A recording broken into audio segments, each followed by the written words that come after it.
We are at 6 o'clock, so let's call the meeting to order. First item on the agenda is roll call. Sorry about that. No. Nyla Fry. Here. Trisha Brown. Here. Sam Kaufman. Here. Kristen Runge. Here. Aaron Moran. Joe Zisberger. Here. And Robert McPherson. Here. All right, next item is confirmation of open meeting compliance. I can confirm that the draft agenda was published in the Waunakee Tribune on 12/1. The final agenda was posted in all three official posting locations on 11/29 and 11/30. And the final agenda and packet were made available online on 11/29. For those in the office, there's two special requests. Please be sure you sign in for accurate record keeping and with your name, address, and municipality. And those interested in participating in public comment portion of the agenda should fill out the form at the podium and hand it to me prior to that agenda item. All right, and next up is public comment. And we have a few, so. And before you kick those off, I would note that there's one attendee I do see online. Those wishing to speak, participating online should click the raise hand feature and we will bring you in to participate. All right, thank you. And we should also mention that we have a 3-minute limit for public comment. Before the agenda item. Yep. That's what I want to do. Comments now during public comment. Yep. We don't have a public hearing. No, just public comment. Oh, okay. So the first one is Maria Pat at 1000 Wexford Drive, Waunakee.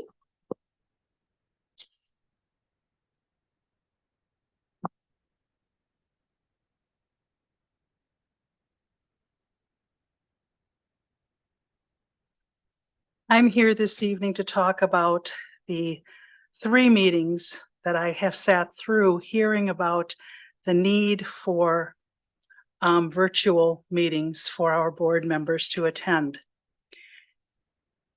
I know that the pandemic turned everything upside down and that personal, visible, being there meetings were difficult and in many ways impossible at that time. But I personally believe, and I don't know if I'm the only one, that if someone goes to the trouble of running for office, is elected, needs to show up at a meeting. Now, I do understand that things happen in life where sometimes that's not possible. And there need to be some things in place to help those folks out at those times. But truly, if you really cannot come to a meeting because of something that is just needing your attention, then it probably needs your attention all along and doesn't need you to be sitting at a virtual meeting. You can always go back and watch the meeting later on before the next board meeting.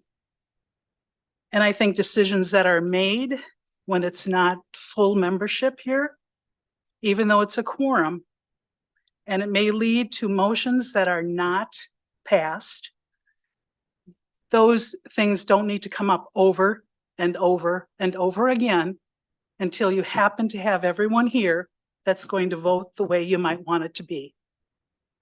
And so I would ask you to please think about that in light of reading the policy handbook for the Village of Waunakee, realize it needs major updating, and come up with the best solutions for everyone. When I vote for someone, I expect them to be where they say they're going to be, with understanding that it can't always happen that way. And then one little side note that has nothing to do with that. Growing milkweeds is a real simple thing to do. And for the last 3 years, my pods have been donated to the group that is no longer called the Audubon Society, but they have gotten all my milkweed pods. I have them in a corner about 4 feet by 5 feet, and I call it my forest because they are indeed this high. So thank you. Thank you, Maria. Pat Benish at 1255 Dartmouth Drive, Waunakee.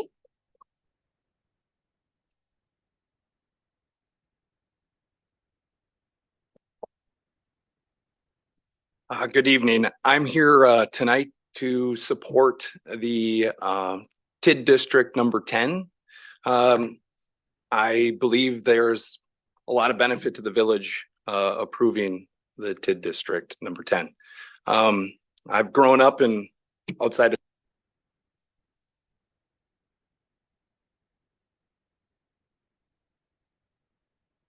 seeing what that way towards the interstate. And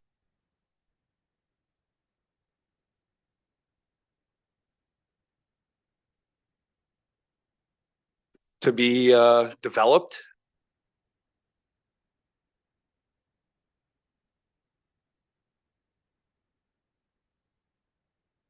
And I think where we need to go as a community. I'm excited for a different intersection there. If anybody tries to get out of the hockey rink as it is today, and go back into town, the west, that intersection is in my opinion, very unsafe, right? Maybe the accidents don't show it, but anybody that tries to travel that, you're better off to go right and around the roundabout. So hope tonight you guys vote to approve TID District number 10. Thank you. Thank you, Pat. Mary Heimbecker at 306 West Third Street, Waunakee.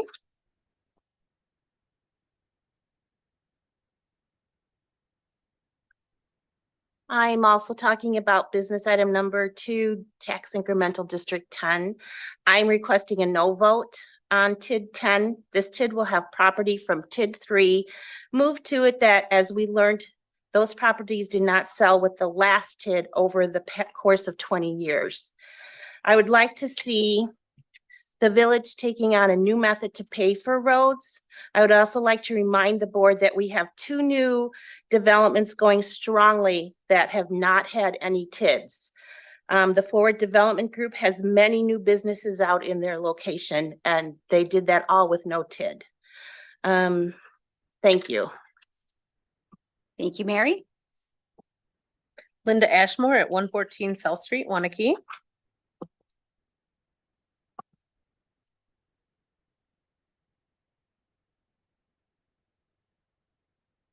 Thank you. I'm here to talk about TID 10 too. We'll start with what we agree on. The current business TID is pretty much full. And so looking at how to expand makes sense. But the business TID that we're looking at creating is to encourage development that would have otherwise not occurred, but for the use of tax incremental financing. During the life of a TID, property in the TID is taxed based on the increased value. So it sounds really good, but it's not really, because the extra taxes above what the original property assessment value was at the creation of the TID goes back into the TID district until it closes. That means the business TID will have the extra taxes going solely to the businesses TID, or to the business TID, until the TID is scheduled to end. Any extra tax revenue generated by the TID will not go to the school district, MATC, the village, or county until the TID closes. The amount over 20 years is estimated to be about $20 million. 10 million of that is for the school district. The TID amount is 14.4 million to develop the business park. Every time a TID is introduced, we hear that the development wouldn't occur without the incentive or without the tax incremental financing. Even though there's been 2 recent residential developments that occurred without TID. I'd like a frank discussion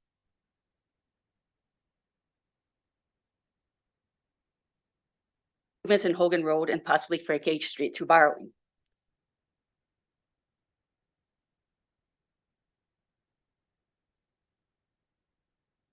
Or even extending Frank H. Street. Alternative sources of funding such as grants.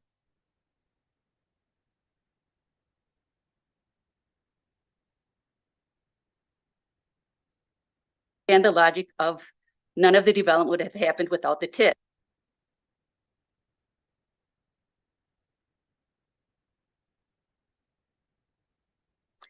The Aquatic Center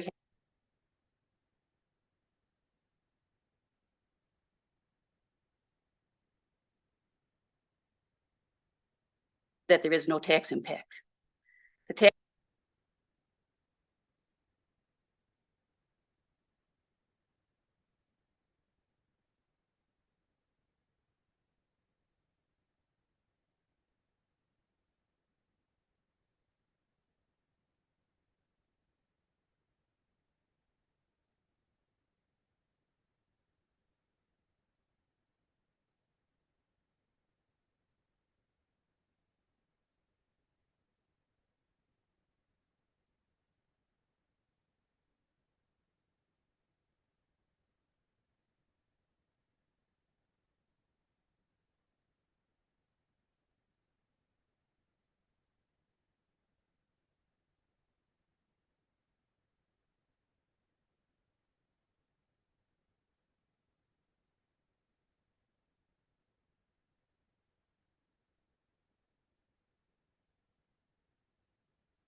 In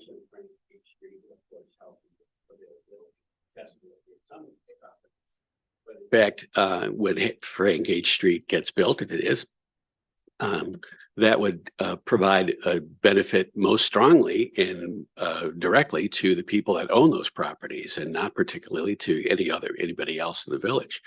So it seems to me that the owners of those properties should be the ones that should be providing the funds to build that road and provide the infrastructure so that they can get better benefit out of their properties, sell them for more, development them in whatever way they see fit. This is kind of the point of free enterprise, to take the risk and to get the profit if their risk pays off. We're also told that the TID is supposed to help the tax base of the village by providing more taxable properties. I think, and no one here really expects that these properties will remain completely undeveloped over the 20-year life of this TID if we don't form the TID. So in fact, the TID money that's produced, the increment money, goes back into the TID, and all the rest of us are paying more taxes. The village loses out in tax increment.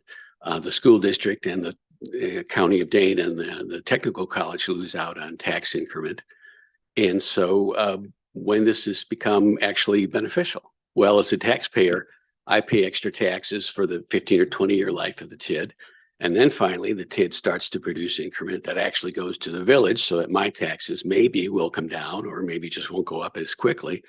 So somewhere beyond 20 years is when it becomes beneficial to me as a taxpayer or any other taxpayer here to have this TID created. So 25 years to never, maybe, that it becomes beneficial. Same for the village, really. The village doesn't get a benefit of tax increment out of this until the TID closes. Then finally, we start to see some benefits flowing. And so the payback to the village is at least 20 years away, 25 years, and maybe again, never, because maybe, in fact, we would have had good development in this area without the TID being created, and we would have had 15 to 20 years of taxes being flowing into the village before the time when the TID would close. So the comparison between TID and not TID would be money coming to the village quite quickly, or money only coming to the village after 20 years.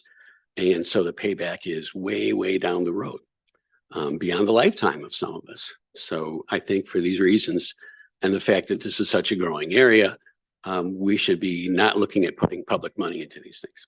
So my 3 minutes. Okay, thanks. Thank you, Jerry. Don Tierney, 3564 Egan Road. Agree. Thank you.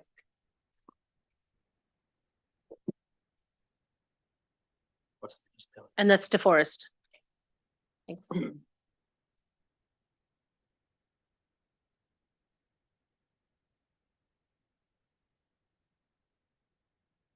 Good evening. It was a number of years ago, I got a call from Village President John Loudmeyer. And there was a study done. Most of the restaurant money, there was a few older restaurants, good restaurants in Waunakee, but nothing had been grown. We're way behind. The housing is doing great. There was 75, 80 cents of every spending dollar for a restaurant was going to Middleton. It was going to Sun Prairie. It was going to the city of Madison. And the other thing was happening, if you look at Google Earth and you look at Peaceful Valley Parkway, when I bought that from a developer that let it go, the original addition to, it was called the Kilkenny addition to Southbridge, there's driveways on Peaceful Valley. And if you go through down, I've only been to Florida a couple of times, but they've got these parkways that move traffic. For years, the Waunakee Fire Department criticized me because Tierney Drive didn't go anywhere. It was a dead end. So President John Loudmeyer said, Tierney, you're taking over that product that another large developer had let go, where Kilkenny Farms is. We need to get a road and we need to get it out to queue, and we don't want any driveways. So they negotiated to give me $1.1 million from the city cash register. It cost me $3 million to build it. That's what they wanted. But then we start looking at TIF, and we discovered something. And I see there's somebody from the school here, and I think they should back this up or tell me I'm wrong. Wisconsin State Revenue Sharing. That's a pot of money that if there's money the Waunakee schools doesn't have, That money is replaced right to the dollar in Wisconsin state revenue sharing. So if we don't take that, we're paying big taxes. The city of Madison, you think they're not going to take it? Sun Prairie or Middleton, they had huge retail centers. This is why we had nothing. When I used to sell lots in Savannah Village, I used to take people around the outside of town because I was a little ashamed to show them Main Street. It was pretty rough. There was raccoons jumping out of coldest lumber. And one day I got a call from Mr. Todd Schmidt and he said, Tierney, we're going to use that Arboretum Office Park. Main Street needs help. And they got a little bit of money for that. I even heard that the Main Street TIF even put the sprinkler system in where Grace Coffee is. They have to have that help. I also, and I see Mr. Bill Fredericks here, when the Kilkenny TIF was put together, there was $6.25 million that would have been had to paid by taxpayers. I'm talking right across the street where the firehouse is, there was potholes. That money would have came from the tax. And one of the earlier speakers said those folks up and forward, they didn't get any TIF money. Did it ever occur that I had to put 2 streams of water in? There was millions of dollars that helped those people and they did a great job. Thank you. Thanks, Don. Carla, others? Mike Nelson at 1412 Palmgrass, Waunakee.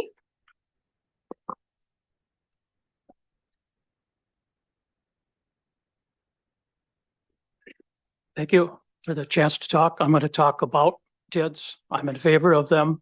To me, they're kind of a no-brainer, but let me explain. First of all, I'll tell you about myself. I'm a longtime Waunakee resident. Been here a lot of years. In fact, I want to tell you that a little story that I tell a lot of people, that when I was moving my U-Haul into town, they were just removing the population signs and they were putting up new ones. And the old ones said 788 people. The new one said 1,418. So you know how long ago that was, right? Let's say 1970. Okay. The other point I want to make, it's quite simple to me, is that I'm looking for, well, I'm not going to say I'm looking forward to my tax bill, which will be coming in a couple of weeks. Maybe you might be dreading it, but I understand that the mill rate did go down, but I also know that my assessment went up quite a bit this year. So net effect is I'm pretty sure my tax bill is going to be pretty much the same, if not a little bit more. But I want to also mention here that because I've been in Waunakee so long, I think that my tax bill is a good value. I really do. I think we have very good schools here. I think the village does an excellent job of what they do. And I'm very happy about that. But I keep thinking about, is there any way that we can lower our tax bills in this town to the average homeowner? And what I see is, let me use an example. Let's say right now about 80% of Waunakee is single-family residence and about 20% is commercial property. Okay. I want to say that I think if, according to my math or my thinking, is that if we can improve that ratio to maybe 35% commercial and 65% home, single-family homes, I believe my bill will go down because the revenue coming off the commercial property will subsidize, I could say subsidize, well, my tax bill. And I just think that's a simple lesson in economics. I know that it won't be immediate, but I know at the meantime that there's no harm to anybody. That land sitting out there that somebody wants to develop probably will not get developed if we don't get this TIF money. You know, in the old days, I myself built a number of apartments in town, had a lot of senior housing here until I decided to sell them. But I have TIFs back there. It's a struggle. Nowadays, and the development process now is very expensive. I know I watched a little. We went into the improvement of cost. There's probably a lot of aren't even feasible anymore unless you get some of that infrastructure money. That's why I'm just saying it's a tip to me is a no-brainer. Down the road, it's going to help. Thank you. Thank you, Mike. All right, Carla. Benedict Hellenbrand at 5858 Woodland, Waunakee.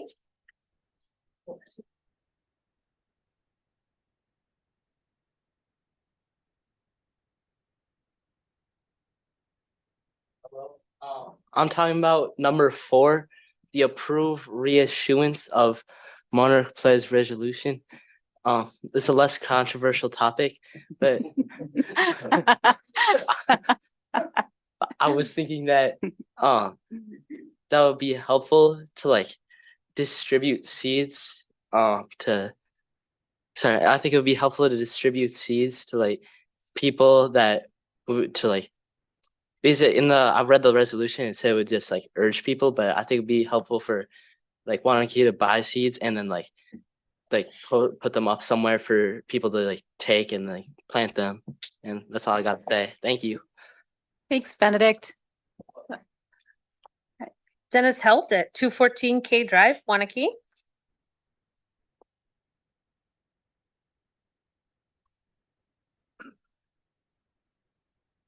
Well, first of all, I'd like to speak about the Sustainability Committee. Aaron, I think, had a good point last time about why not let each department evaluate its processes and needs to see where the energy and time can be conserved. And if I'm wrong, tell me I'm wrong, but I agree with that. Why have an extra bureaucracy, an extra legal fees, an extra consultation fees, an extra committee to go into this? It just seems like overkill on something that sustainability, we're not all that big to go into that. But anyway, I also like, well, I agree that there's a safety issue on this moving road, but we came up with a way to pay for it, to have the village pay for it. We don't need an extra kid district in order to do this thing. Go with what the village pays for, get some state aid.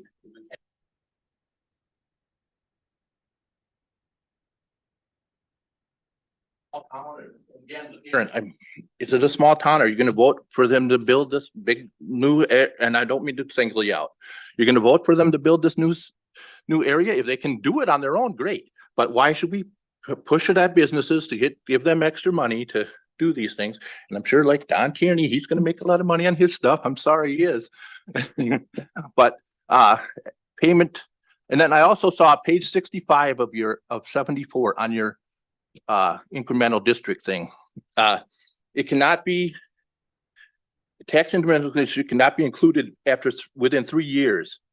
The village pledges to pay the town of Westport for each of the next 5 years an amount equal to the property taxes levied on the town.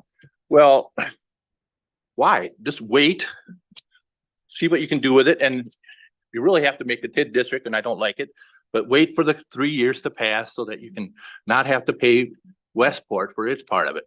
And also, if it's so great to be building there with such a thing, I don't finish. Then they'll build it on their own. Sorry, I don't mean to single people out, but I'm just counteracting them. Okay, thank you. All right, thank you, Dennis. John Dooley at 2611 Dublin Way, Waunakee.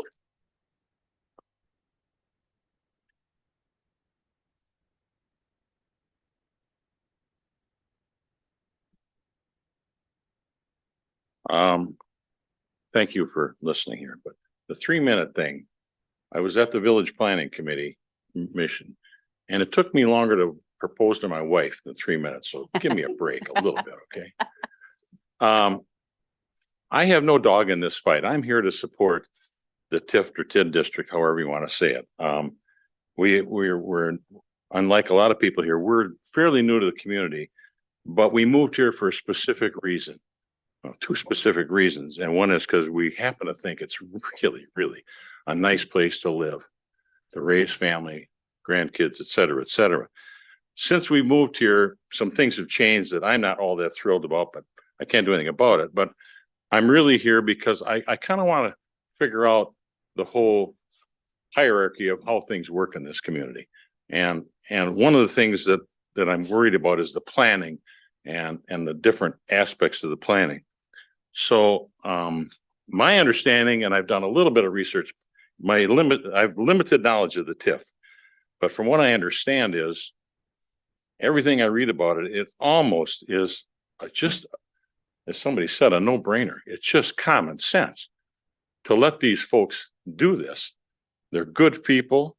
They have the good intentions to do it. And so I really encourage you to think about that. But it appears to me like I'm really involved in the schools. I was on a school board in a different community for a couple terms. So I kind of look after the schools and think, Waunakee's got it going. And I don't want to see them lose that. But the TIF district doesn't take anything away from the schools because the state revenue sharing pours it back in there. So we take out, the TIF takes out, they pour it back in. I'm really, really happy with that particular part of it. We wouldn't have probably moved here. And I don't know, somebody said what the number was, but the TIF district that supported the road and all that infrastructure, we live in Kilkenny Farm. When we first moved to this area, we didn't even consider Waunakee because we drove down that way.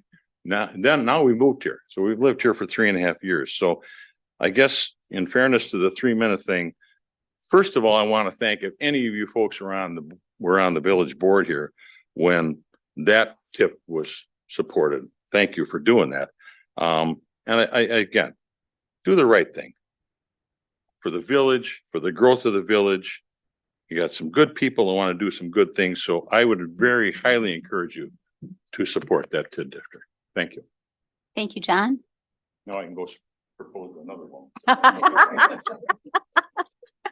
Should probably ask your wife about that first, though. All right. I have no further comment cards. Anyone online? Last call, if you online and care to speak, click the raise hand. All right. And no one online? All right, well, we'll close public comment. Thank you all very much for sharing your thoughts. Next item on the agenda is the consent agenda. Does anybody have anything they would like removed? Number or pulled? 4. Number 4. All right, we'll pull number 4 from the consent agenda. Items number 1 through 3. Any discussion or do we have a motion? I'll move to approve. Second. All right, all in favor? Aye. Opposed? All right, and we've removed the reissuance of the Monarch Pledge Resolution. And Robert, do you like to? Yeah. Comment? So I wanted to pull out just so that we can actually read it separately. I wish it wasn't in the consent agenda in the first place. But I was just wondering if we could get a little bit of history on that one, because I feel like I've been coming to these for years and I just now realized that we had a Monarch Pledge that we were doing. All right. Todd. Yeah, I can kind of kick that off, and I'm looking at Erin because this was a special project to her as well. It's a national campaign called the Mayor's Monarch Pledge. Communities across the country have stepped up to promote habitat and awareness regarding the monarch population and its sensitivity. So through actions, particularly through Public Works, and I'm looking over to Bill. Bill has a staff member in Janelle who works on a part of the village to promote habitat, to preserve areas where we mow or don't mow, all to enable the milkweed to grow, which is the sole vegetation that supports the monarch population. So that's what we've been doing. Bill, are there other activities that are worth noting, or Erin? And I think we're going on our 3rd or 4th year of adopting the pledge. I also believe they have a Facebook page that Janelle pretty much administers, trying to keep information out there on things that are going on. Rip Park, we've got a lot of milkweed plans on.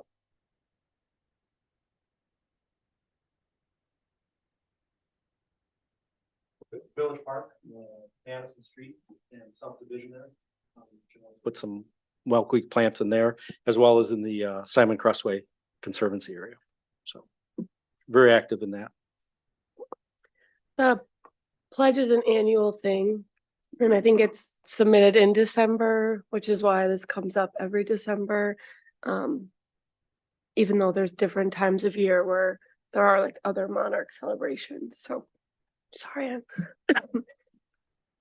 Right. But I have a question. When is the best time of year to plant milkweed, as long as we're on the topic? Is now a good time? Fall? No? Everybody's looking at me and I'm not your person for that. Is spring the best time? All right.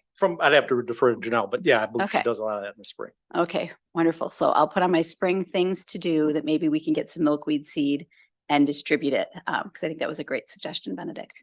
So, and see if we can have more homeowners that take up the cause. We have milkweed in our yard, and I'm gonna guess that I'm probably not the only one. on the board that has that. All right, great.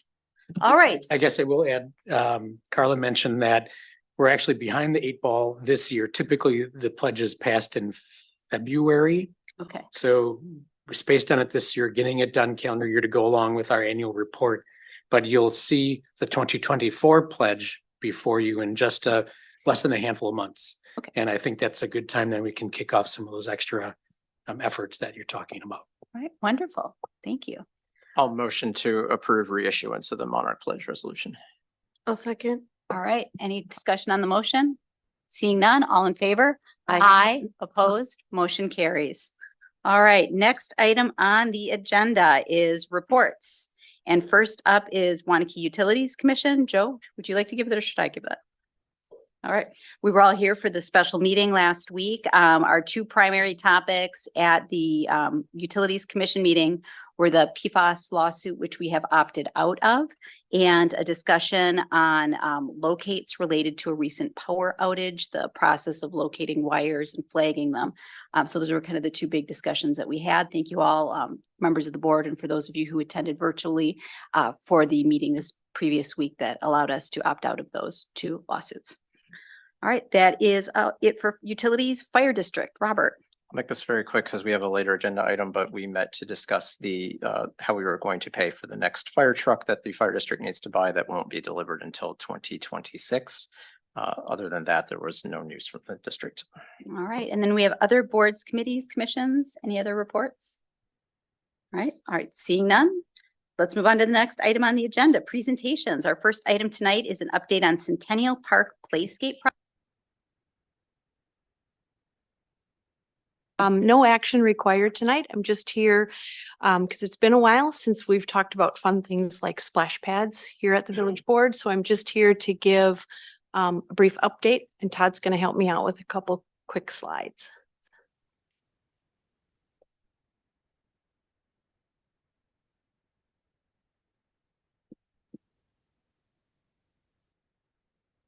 Perfect. Go to the next page, please. So the last time we were here, this was the document that we shared with you. Centennial Park was chosen as the location for not only a new splash pad, but also an inclusive and adaptive playground. This was the playscape plan that we showed to you at that time. Village staff and our consulting team have been working for the last couple months to move things forward. And in an effort to keep citizens up to date on what has been happening, we have created a web page that you can find on the village's website under Centennial Park Playscape. Everything that you need to know about where we are is here. Links to meetings, videos of meetings if they were recorded. Anytime there'll be new plans available, this is going to be a great place for you to find it. Next page is a sneak peek of something that the park committee is going to see on Wednesday night. This is our first draft of the actual splash pad that is coming. Super exciting to see it start to take shape. One of the things that I want to point out here is meetings with lots of the neighbors really have been forming our plans and thoughts about the theme for the playground. It was really important to everybody involved that the playscape really blended into that park area and into the neighborhood. There's a stand of very mature pine trees that are surrounding the existing playground. Those are all going to stay. Of all of the trees in the park, there is just one small tree that needs to be moved. Everything is going to be saved. And as you can see, even the splash features are going to be pine tree themed. So very, very fun addition to that part of the park. Next slide is just another view of what we're looking at. Again, Park Committee on Wednesday is going to see these documents and make recommendations to move things forward. The next thing that we've been working on is the inclusive playground, and we are very excited about this part of the project. As you remember, last year, we worked with a consulting firm to look at all of our playgrounds throughout the village with an eye to inclusivity and accessibility. And so that is been another part of our work over the last couple months. Several of us attended a workshop here in Madison that looked at accessibility. Todd's going to help us show a quick video clip about an event that we attended. A member of the U.S. Paralympics team is looking to get the word out about inclusive play on Madison playgrounds. Despite being born with spina bifida, Jill Moore never let it slow her down, competing in multiple national and world Paralympic games. Now she works as an inclusive play specialist, teaching playground designers and park staff how to build playgrounds and spaces that welcome people of all abilities. And if we're not creating a space for kids of every ability can play together, then that's not what we're out for. I mean, we want a spot that's truly going to bring the best of everybody abilities to the forefront. Inclusive playgrounds are a growing trend. The Southside Elementary Playground was just installed this year, and another inclusive playground at Kennedy Elementary was installed last year. It was a really inspiring day, except for the fact that it was a couple Tuesdays ago when it was like 15 degrees out, and we spent several hours standing outside and playing on the playground. Jill, who was shown in that video, actually works for the playground company that we have selected to create our playground in Centennial Park. And so having access to that kind of advice and experience is just it's just really exciting to be a part of that. So again, on Wednesday night, I do not have a sneak peek of the playground to show with you, so we'll save that for the park committee members on Wednesday. The next thing that we have been working on is we have kicked off our campaign for fundraising. And this brochure, I left one at each of the seats of the village board members. There are some out on the pedestal, and they'll printed versions are arriving tomorrow, of course. Those are all available. We want to encourage people in the community that are interested in supporting this project. We have an avenue to help you do that. We've already received a couple really generous donations. We very much appreciate that. You have the ability to participate as much or as little as your budget can afford. Any donation is, of course, very welcomed. You do have the ability to adopt a particular feature once we let those plans out. If something really is of interest to you, we'd love to help you own one of those. So brochure is here. There is a QR code. You can donate online with your credit card. You can write us a check. We can talk about other payment plans if that helps with your budgeting. Last slide, next steps. We have 2 meetings coming up on Wednesday. The first one starting at 4:30 is again with an eye on accessibility and inclusion. We are going to be meeting with our consulting designers. We're going to be meeting with a group of people from the school district. We've got some occupational and physical therapists coming in to join us, and some families from the community who have children with special needs. So we're going to spend an hour reviewing those playground designs. And then at 5:30, we're going to transfer into the park committee meeting. Village Center, you're all welcome to attend if you're able. Thank you so much. This is really exciting to see all of this come together. And I appreciate so much the conversation you've had with the neighborhood that surrounds it. The plans look incredible to me. I'm going to have to borrow my nieces and nephews to come and play at it once it opens. All right. What comments do we have?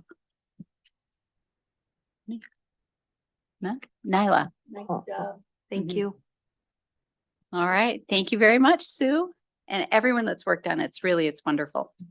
All right. Next up tonight is discuss and take action on change of agent for Gold Nugget Bar and Grill, LLC, doing business as the Gold Nugget Bar and Grill. That's on page 25 of your packet. This is just a formality. This is what we've done with other establishments. They have managers that change over time, and they have to have an agent that then is available for the premise. So we're just asking that we approve Bo Henson as the agent for the Gold Nugget Bar. All right. Any questions? Anyone? No? I'll move approval of Bo Henson as agent for Golden Nugget Bar and Grill LLC, doing business as Gold Nugget Bar and Grill. Second. All right. Any discussion? Seeing none, all in favor? Aye. Opposed? Abstentions? Motion carries. Next item on the bill or on the agenda tonight, discuss and take action on communication logistics with committee members. This is page 28 of your packet if you're following along. And we've had a couple discussions about this and staff has worked carefully with our IT consultants. We've consulted with the village attorney about finding a good way to provide village provided email solutions for members of our boards, committees, and commissions. We do have Waunakee.com email addresses for the 7 of you, of course, and village staff. In order to distribute that to all members of our committees, commissions, we believe will combine complexity and cost in a way that makes us question whether that's the best approach. We're recommending instead using free village created Gmail accounts for all members of our committees and boards and commissions. And then extend the instructions and there's an attached policy in your packet as well that would lay out the appropriate use of that email for those committees, board and commission members. So we're prepared to accept your approval on this and move forward and get those emails going in the next couple of months.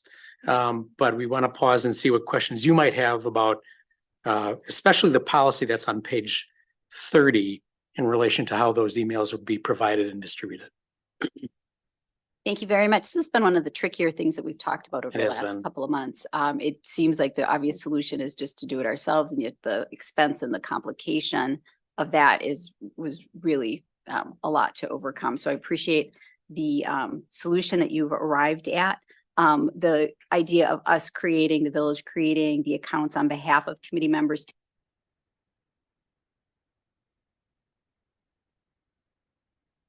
does allow us to retain those records and really keep good track of kind of the things that we need to keep track of. What questions do we have, board members, or comments? From an IT perspective, I'm curious if we've, I guess, thoroughly explored any legal ramifications as far as like end user licensing agreements, that sort of thing with Google. In fact, are we allowed to do this? We have not explored that. But I'm not aware of any reason why we can't utilize Gmail to, I mean, I would say this, every single individual committee member on their own could do this without talking to us and then give us their password such that we would have the ability to get access to the information. And this is just simply a way to maybe make things easier for the committee members. I mean, but we can look into that in more detail if you'd like us to. But because every single individual could do this on their own and give us their information, that's why I have a comfort level that we have the ability to do it in this fashion also. Yeah. Essentially, I mean, you don't have to use email either. I mean, it's part of this is if you are a committee member and you don't want to use email, we will use hard copies. Honestly, while that may not, I mean, I think part of the reason why we did it this way was we want to have it easier for members of the public to be able to get in contact with committee members in the same way that they can get in contact with you all. From a public record standpoint, it's actually much more simple if somebody doesn't use email and we just have hard copy documents that are exchanged, because then we maintain them. And I guess the second question that I would have, do we have a comparison of costs? I mean, obviously there's not a whole lot of cost to this, but if we were to actually use the Waunakee.com addresses, what is that cost? Yeah, Jared, do you know the email address cost? I don't know the exact, oh, thank you. I don't know the exact number off the top of my head, but it was somewhere in the range of like $5 to $7 per month per user.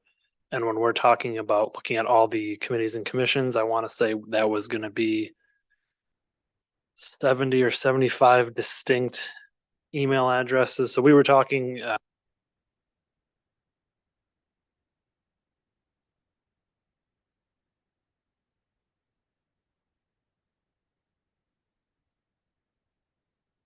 as a little more complicated is that our Waunakee.com email server is Outlook server based that we manage here, and a lot of people in the public are getting used to these free domain type email addresses, whether it's Yahoo or Hotmail or Gmail. In the case of using our server supplied domain and those email addresses, there's, I guess, what I would call elements of complexity that isn't as intuitive as a simple Gmail account is our perspective. Certainly something we can overcome with instructions, but in looking at, probably a dozen different communities around the region, we saw that those that did afford email addresses for their appointed representatives, members, in all cases, if they provided it, it was a Yahoo or a Gmail or a Hotmail type account that was provided. Okay. And do we need to have any sort of a policy around whether they can access this from a cell phone or a laptop or anything else? Does that matter?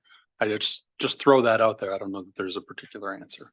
I don't think that would matter necessarily unless they are using a personal device to create documents. If they want to make an Excel spreadsheet, and we don't address this in the policy, but if they want to create a Word document or anything other than an email correspondence, what would be necessary for them is to supply that record to the village so that can be maintained as well.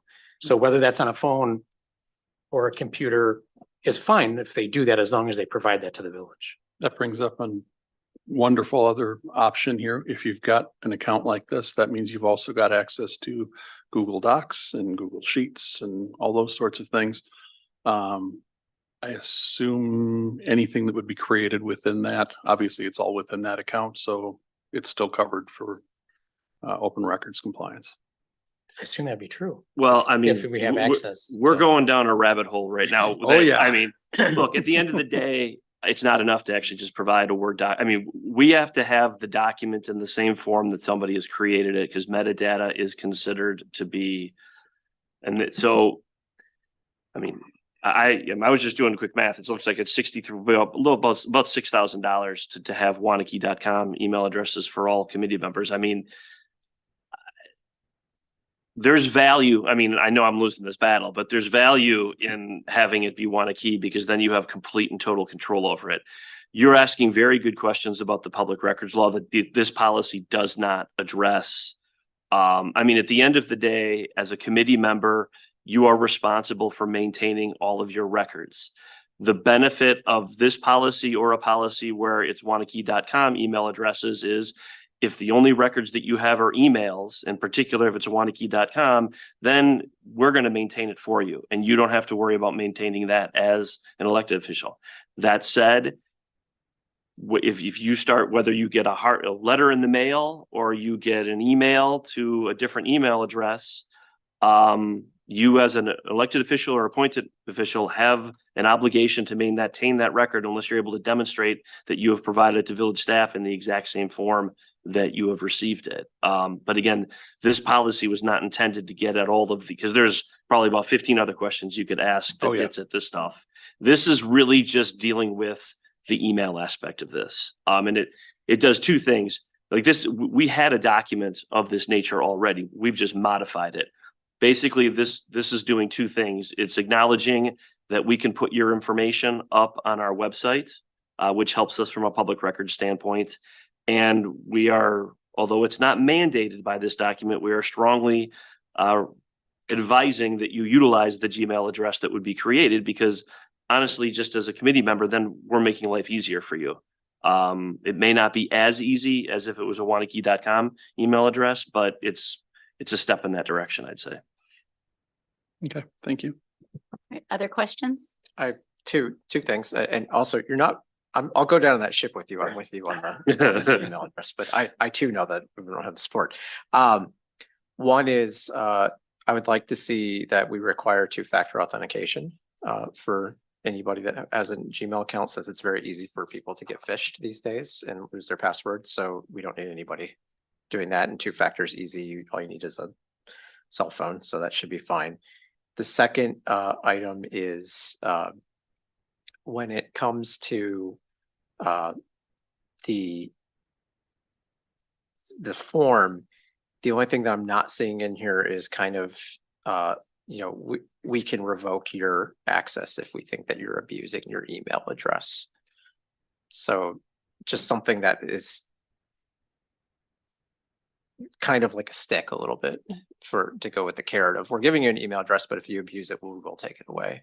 Reasonable to include. Would you agree? Yeah, I mean, I think one of the things that we could do here is, I mean, and I've said that, I'm repeating myself over and over again, but I mean, if I am an elected official or if I'm a committee member, I want one address and I only use that for governmental business, because that way, for discovery and public records purposes, you can say, hey, all of my governmental business is here. I don't have a personal email address that uses it, and I'm never going to use my governmental email address for personal reasons. And so I think that we could add that, because we can probably add a little bit stronger language that gets at that issue of not only are we giving you something, because I think we use solely here for the purpose of governmental business, but maybe we can add something in there that effectively says, don't use it for personal business either. That's fine. I just wanted to make it very clear that it's more of like, it's a privilege to make things easier, but there's nothing that stops us from taking their email address away and handing them physical papers if they can't use it correctly. Yeah, I mean, and I agree with you. I mean, the flip side is then that in all likelihood, if an individual is going to abuse this Gmail address, they're probably then going to end up using a different personal email address for governmental business, which we're trying to obviously incent them not to do that, because I really believe it'll ultimately benefit them to do it the way that we've laid it out here. Okay. I was actually leading an understanding going away from the Waunakee.com. The email addresses for those that want their public. Just given the things that have been mentioned, security, integrity. The one concern I have about the Gmail is it's easy for anybody to create anything. So like in this example that you listed, there could be a Jane Smith 2. Repository account that could be created posing as some of the committee members. I think there's a risk there. Hopefully it wouldn't happen, but it just, I don't know how many times Kristen has emailed me asking me to buy something from her recently. We're not clicking on them, Jared. Fishing lists. So I think it's I'm not I would share asking that anyone to that- buy anything. This- It's a good point. The spoofing though does happen with Waunakee.com domains too. So they're hard to get away from that. Yeah. No matter. just no the matter ease what. of the Gmail is the concern on that. I think it's a good idea for people if they want to create their own, that they can sure do that. It's just if we're saying you have to do this and that. So the only thing that offsets that is that we're going to publish these addresses online, so people would know if legitimately if it was that person. But it sounds like we've got some revisions that we need. So should we take those into account and come back next time, or? I mean, I guess the main question though is, do you want us to look in further to make sure that we can do this? That's the two modifications. I think you could approve it subject to, we'd make those changes, but I think we'd have to consult with IT first and then maybe look into it a little bit further just to make sure that since it's going to be, I don't believe that this is going to be problematic, but the fact that we're effectively mandating it for our committee members, I don't know if that impacts the licensing issues with Gmail. And so that would be the one thing that we would have to look at and come back to you on. I feel like we probably want that reassurance. Okay. Yeah. Oh, well, sorry. I know the library board is really eager for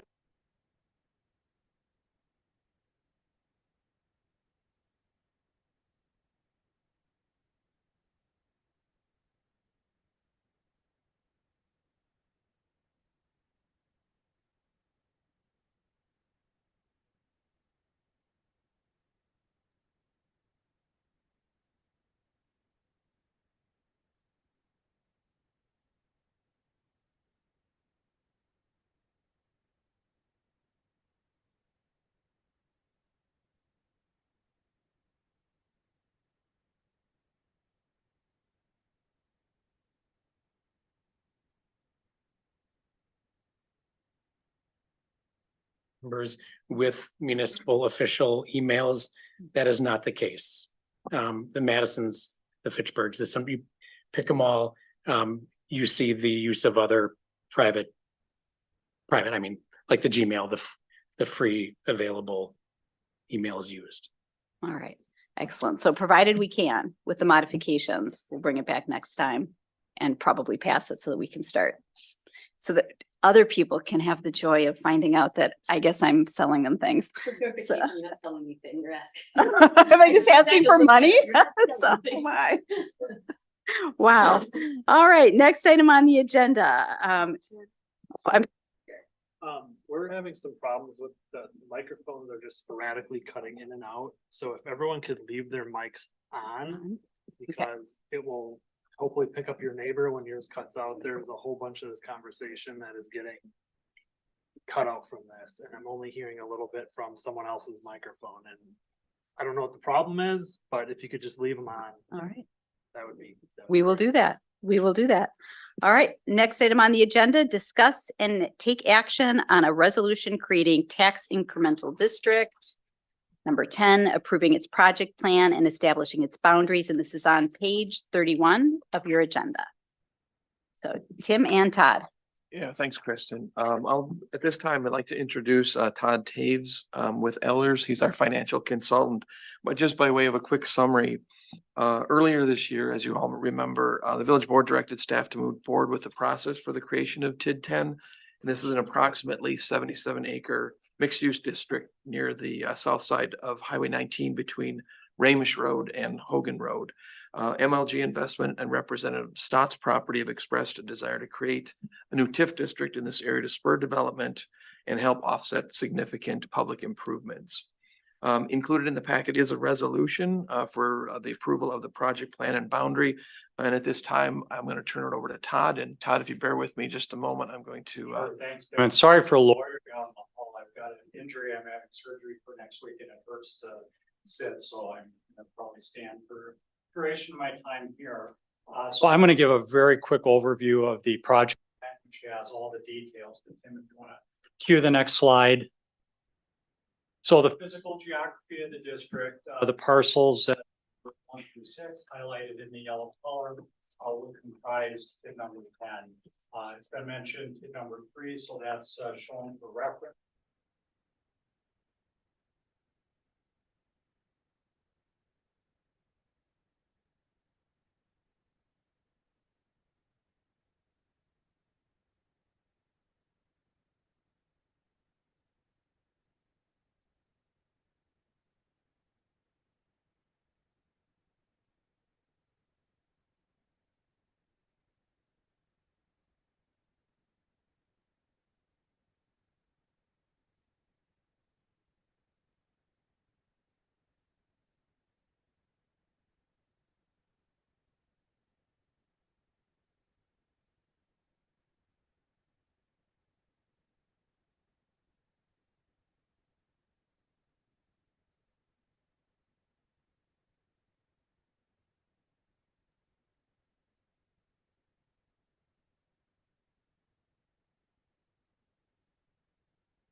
In the public infrastructure realm, the first would be that extension of Frank H. And we'll see that on a map in the moment. But then also the improvements at the intersection of 19 and Hogan. And would note that what we have in the project plan is essentially a placeholder to allow the district to contribute to that improvement based ultimately on an engineering determination of relative benefit to the TID. And you'll remember in the TID 9 amendment that was recently approved, we did the same thing, much smaller number in that plan, but also provided for that ability as well for that district. Tim? So these are the projects illustrated graphically within the framework of the map. So the intersection, obviously, in the red bubble at at Hogan and 19. And then all of the other colors you see corresponding to the legend, these would represent the infrastructure improvements associated with the extension of Frank H. So not only is it the physical street extension, but also includes the water, the sanitary sewer, stormwater, and so on. What we have in the project plan is about 14.4 million of estimated project costs. A little over 5 million of that would be that Frank H extension along with some soft costs. That 2.5 million for the main intersection. Again, that's a placeholder at this point and is intended as a potential allocation towards that project. We've got some administrative costs that's associated with simply creating and keeping the TID open, and then cost to actually issue the debt and the interest on an estimated basis to carry that debt. So the debt would be basically the items above the administrative expense line. And then the interest, which we'll see on the exhibit here in a moment, is an estimate. Go ahead, Tim. In terms of what we would expect to occur over roughly the next 6-7 years as a result of the improvements is development on the 4 sites that are indicated across the top bar. Within the detail, we've identified what we're assuming in terms of what the land would be valued at once developed, as well as the improvements on a per square foot basis. So we've got the number of acres, the square feet, the year in which it's anticipated to be developed, and then calculate ultimately 67 million in projected value. There is value there, obviously, as of what would be the 1st of January 2024, which would be the valuation date. So we've got roughly about 2.8 million there that we have to net out since we only capture the incremental value going forward if the district is created. Go ahead, Tim. So we take again that net of base, which amounts to about 64.5 million, along with that assumed development schedule. We use a equalized tax rate of 1840 per thousand, which was the most recent rate, which I'm guessing Renee probably changed a bit as you've filed that. But if that rate is held constant, if the values are held constant, so again, not assuming any growth in property values either, we would collect about $20 million if the district were to remain open for the full 20 years. Go ahead, Tim. And where this comes together is on the cash flow. So our revenue source is those tax increments coming in.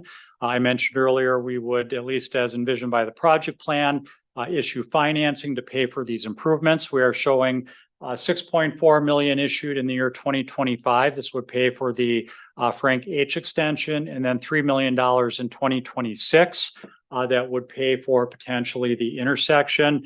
You'll notice these numbers are higher than the numbers that I had identified on the project cost table. Reason for that is twofold. One is there's certain costs associated with the issuance of debt, but the more significant reason is if you look at those tax increments coming in, they take time to build. There's a 2-year lag between the time something is constructed, when it's valued, and when it first produces and starts paying those increased real estate taxes. So what we have to do, since we need to start paying debt service right away, is to capitalize that interest. In other words, we're including within the bond offering amounts that are sufficient to pay that interest until we've got sufficient tax increment to fully take over making those payments. So estimated debt service schedules, we've got the infrastructure improvements going out. And what this indicates is that we would expect to have accumulated sufficient revenue in the fund balance such that we would be able to pay off the balance on the bonds in 2040 or 6 years prior to what would otherwise be the maximum termination date. So 15 years total of the 20 years permitted. And last slide, Tim, just in terms of the schedule, if the village board chooses to advance this evening, it still has one final step, or it would go back to the joint review board. We've got that meeting scheduled tentatively for December 20th, pending potential action this night. All right. All right, with that, staff is recommending approval. However, rather just having us say that, we felt it was important to expound on that a bit. And Todd and I are going to walk through a few reasons why we think that is important. for the creation of TID 10. And They're coming up, Tim. So my role is going to be one of color commentary, I think. Okay. Tim's going to be your primary guy on this. so with that, the first, yeah, thanks. So why should this be created and why are we recommending approval? As you all know, you've seen development is not occurring under market conditions. Our current comprehensive plan calls out this area for business park, generally industrial, commercial type development. What we've seen here, or rather, what we've heard from the development community isn't necessarily with what our comprehensive plan calls for. So I'd point your attention to page 4 of the project plan under the summary findings in the but-for test. And this is, I'm just going to quick, the but-for for the creation of the district, the development projected to occur as detailed in this plan would not occur, 1, or 2, would not occur in the manner, at the values, or within the time frame desired by the village, and within the manner. So that's kind of a key thing, because what we've heard, and at least what I've heard over my 2.5 years here, are some uses that are not consistent with what our comprehensive plan is. We've heard interest from multifamily developers. We've heard interest from distribution centers, large distribution centers, which would generate a lot of traffic in this area. And so development is not occurring under market conditions. If this TID were created, we feel strongly that those types of uses that are called in our plan the infrastructure would facilitate that type of development. Next is addressing a lack of manufacturing industrial lots available for attracting and growing business sector. And I think we've got a map up here. Yeah. So this is what our current, the area on the east side of the village looks like, south side of 19. The green X's are essentially all that's remaining. Now you'll see several vacant parcels in this map. However, those are under ownership by whether it's adjacent property owners or existing property owners. And I can offer even some specific context. For Yeah, example, thanks, Todd. Yep. Where the cursor is here under construction is Newcomer Supply. By the way, take a drive by there. They're rolling along over there. These two parcels at the top of Prairie View Court are owned by Octopi. You see a couple other vacant parcels. This one here is owned by RG Heating for future expansion. This one is owned by Subtle Strauss for future expansion. So in fact, there are no remaining available ready to build sites for industrial use in the park. I would only add that there is vacant space next to, used to be called the Murphy building, but that was supposed to be a quad of buildings. The market never successfully brought those office products to bear. So there is some vacancy there on green space or greenfield. Okay, sorry, Tim. Okay, no, yeah, so next. All right, why should TID 10 be created? So this levels, one of the reasons, levels the playing field of communities that use TIF to promote economic development. We may have heard this from some of the commenters this evening, but we do know that this tool is one of the primary tools for economic development, to promote economic development, redevelopment in communities, and several communities, peer communities, and those that are around this area, I would say robustly use this tool to promote development. And having this TID in place would put us on the same playing field as peer communities. Next reason, growth of tax-based diversification. Yeah, thanks, Todd. So currently the percent of total village valuation is predominantly residential. As that slide showed with the parcels, there are just a limited number of parcels for non-residential development. When you look at the other types of uses, commercial and manufacturing, that small percentage of total village valuation. So to foster more non-residential valuation would be, we believe, in the village interest. I think back to my master's program courses on municipal finance when I really didn't know a thing.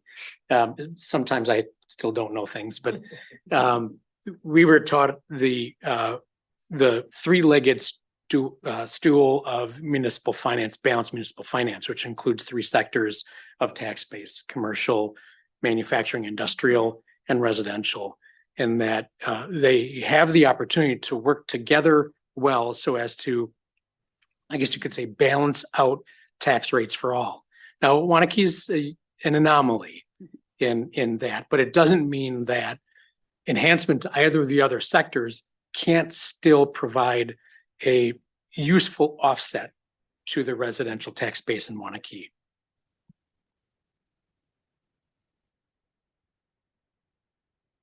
Because those types of uses generate employment. Employment would be a good thing for the village in terms of economic spinoff throughout the community. Next reason, fair cost allocation. Those most benefiting from improvements to serve as increment source for the improvements. So those properties within the district would be essentially helping to fund those improvements, not the village as a whole. So if someone says, oh, my taxes are going to fund X, well, there are people who generally say that. I'm gotta be careful, generally don't live in that area right now. So their taxes, unless they're living in that district, aren't going to fund that infrastructure, or the increment from their taxes aren't going to fund that infrastructure. So under this scenario with TID 10, there would be that allocation coming from those parcels within the district. The village has enjoyed success with this model for business park creation. Joe Bukovic, who is here this evening with MLG, is a willing development partner. And this has been successful in the past. This model for TID 10 would be similar. I believe Joe had said at a previous meeting, he would be willing to offer a letter of credit to help mitigate risk, and that may actually be another bullet point on here. But that is a successful model that has taken place in the village. Let's see, so without TIF, unlikely for infrastructure construction by anyone but the village. Generally, when an industrial or manufacturing user comes in to a community, they're not as willing to simply say, okay, we will fund all the infrastructure. As I mentioned earlier, several peer communities use this tool robustly, and several communities have areas that are situated already with existing infrastructure or a mechanism to pay for that infrastructure and public improvements, such that the specific property owner wouldn't have to fund those infrastructure improvements. I want to add just a little bit of context in relation to some public comments I heard earlier that are kind of worth bringing up. I've heard it, the notion that this development is going to occur anyway without TIF, and that we have examples elsewhere is something I hear. The Woodland Crest FDG development is one such development that's occurring that is not in a TIF district. I want to be real clear. That does not mean that development hasn't been supported by the village's use of TIF. And that's to the point of the work done in the Kilkenny TIF project and the fact that it was tremendously instrumental, if not necessary, for Peaceful Valley to connect and the widening and turning lanes on Q to exist. In fact, the entirety of the real estate for the Peaceful Valley connection was provided by the developer of Kilkenny Farms, not Ganser or the subsequent owner of that land. So I wholeheartedly agree with Mr. Tierney when he says that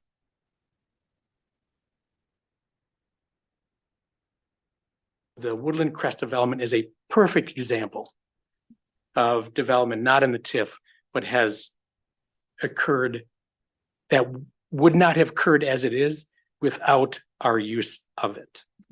So thanks for letting me point that out. All right, Tim, back to you. Keep going, please. Yep. All right.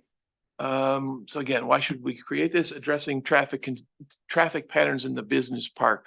So right now, we've talked about the Hogan and 19 intersection, but the extension of Frank H, which obviously hasn't happened yet, means that a lot of traffic is directed to that Ramish, what we call the Culvers intersection. Having that span of Frank H extend through toward Hogan Road would help distribute traffic more evenly, and especially in the, I believe it's the PM peak times near that Culvers intersection, but would help, again, distribute traffic more evenly throughout this part of the village instead of stressing one particular intersection. So with traffic engineering and safety in mind, as MLG has approached the village to extend Frank H to do more development in this area, we have made it clear that additional traffic generation is going to cause us further concern for the Ramish intersection, which is partly why MLG started and has succeeded in discussions with the Stotts Family Partnership adjacent in order to establish that connection to Hogan. So I guess my point is, for further development of this area, the necessity of that connection west to east, and then up into 19113 is a critical safety and traffic engineering requirement from staff perspective. All right, I really screwed up our slides here, Tim. Oh, there we go. Okay. So the village general capital funds used for capital project would cause domino effect, delaying other important scheduled capital projects throughout the village. So if we put another way, if we did not create the TID and the village was borrowing, I think one of the commenters said something about, can't we look at alternative ways? Can't we, as a village as a whole, borrow? Well, that means all the taxpayers are going to be part of this rather than just those in the TID boundary. And that will likely have impacts, borrowing impacts to scheduled infrastructure projects. Now, we're not debating what's on the screen. The point is just showing you what are, I believe this is a 2024 to 2028 CIP. And so if we were to borrow for all the infrastructure improvements within TID 10 and adjacent to TID 10, that would certainly have a cascading effect into the timeline for what's been outlined in the CIP. And I believe this is part of the budget, Renee, if this has been approved, right? Yeah. Okay, Todd, next. Okay. Let's see, commercial industrial value added within TID helps the school district in relation to the district aid forms. Now, that seems counter to some of the things we've heard already. However, that is in fact true. And I guess we would like to, rather than listening to us, we've asked Steve Summers from the school district to talk a little bit about that from the school districts.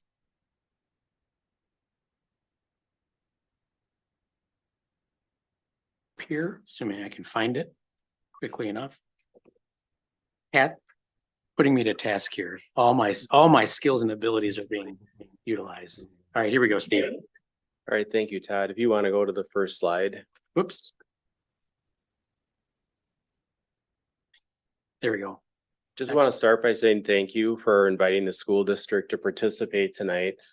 We do have community members, municipal leaders, and others who reach out to us to try to learn more about how do tax districts intersect with school finance. So we appreciate the opportunity tonight to talk about this.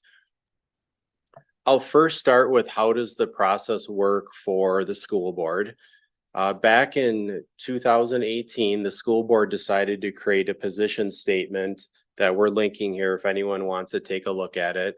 And at the school board level, a representative is assigned each year for joint review board. Our current school board member who sits in that role is Jack Heineman. We have his information on the screen, but that's really the process as far as how the school board operates within looking at tax districts. But as far as the Wisconsin school financial system, I've got a few slides. We're going to go a little bit deeper than what you would read in that position statement to just talk a little bit about some numbers and what does it mean for school districts. School districts operate under a system referred to as the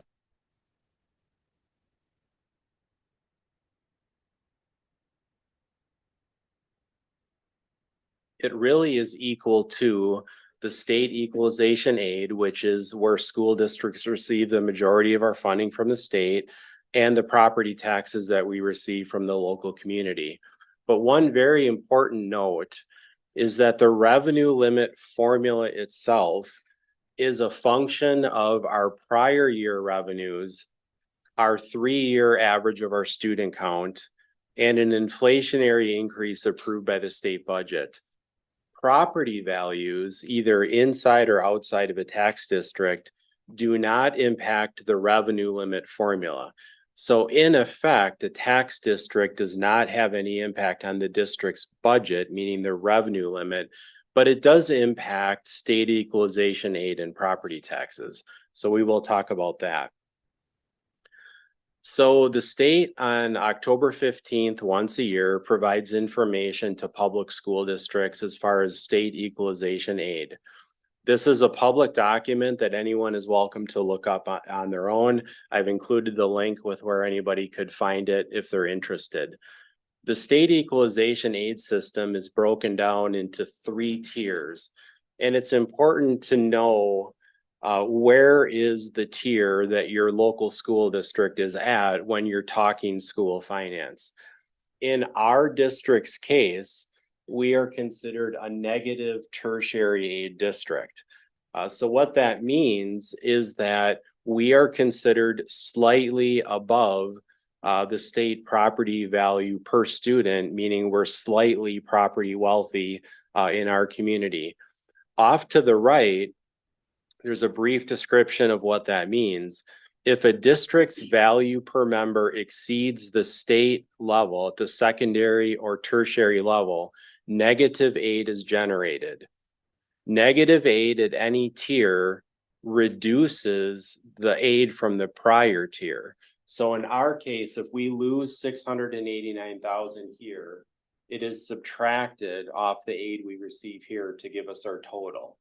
So just keep in mind that currently our district is sitting in what's called negative tertiary aid. So it's always important to just keep that in mind when you're looking at this analysis. If you wouldn't mind going to the next slide. I ran a very simple scenario by going to page 11 of this document and just pulling out the base value. You can run this calculation for pretty much any value that you would want to pick. The DPI actually provides the public an opportunity to do this very work on your own. So on this web link, you would actually see the state aid formula where you can go download it, put in the information, and change anything you want to see what it actually does.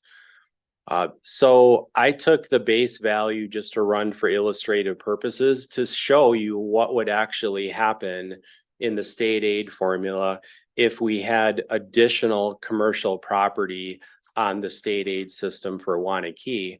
And in this example, we would have lost $68,000 in state equalization aid if an $8 million commercial property was added to the state equalization aid system on October 15th.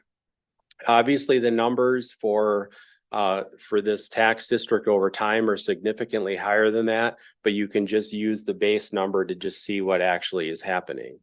You wouldn't mind going to the next slide. However, if this property was not in a tax district, then it would pay taxes to the district. Our tax rate for 23-24 was $8.97. The current equalized value in the district is just a little under 4 billion. When you take that same number I had in the prior slide, it would generate about $75,000 in taxes. So this system is designed to run together. So you add any dollar amount that you would want into the aid formula, you will see that in our district, we're going to then lose funding from the state, which is then basically made up for by that actual property paying taxes. In the end, it's very close to being a wash. You want to go to the next slide? The bottom line on something like this, you can see our current revenue limit, state equalization aid, and property taxes The information on the left is lined up with what we just received and approved by the school board last month. The information to the right would show, again, an illustrative purposes of what it would be if an additional commercial property was added. And it's about a difference of $7,600.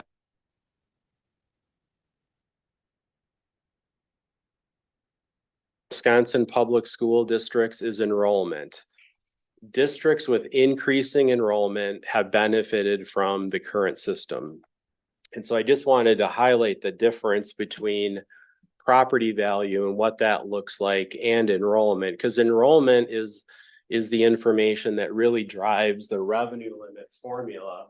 And ultimately, in the end, enrollment helps calculate state equalization aid when divided by the property in our community. So when folks do contact the district and want to learn more about this, what we share with them is because of where we're currently sitting in the state equalization aid formula, which is a negative tertiary aid district. If commercial property is brought onto the tax rolls, the state will therefore pull money away from the district. And you saw that in that example, to be taxed by the district. For the district's finances, you should view it as pretty much a wash. Because the state is taking away a lot of the funding that we would then be able to have through the property tax levy. So just keep in mind, then when you're looking at tax districts, and whether it's this one or whether you change the numbers to 20 million or 30 million, the impact's the same because of where we're currently sitting. Now, once a year, the state provides updated information to us, but we have been in negative tertiary aid for a few years now, and it's unlikely that we will be out of where we're at in any time in the foreseeable future.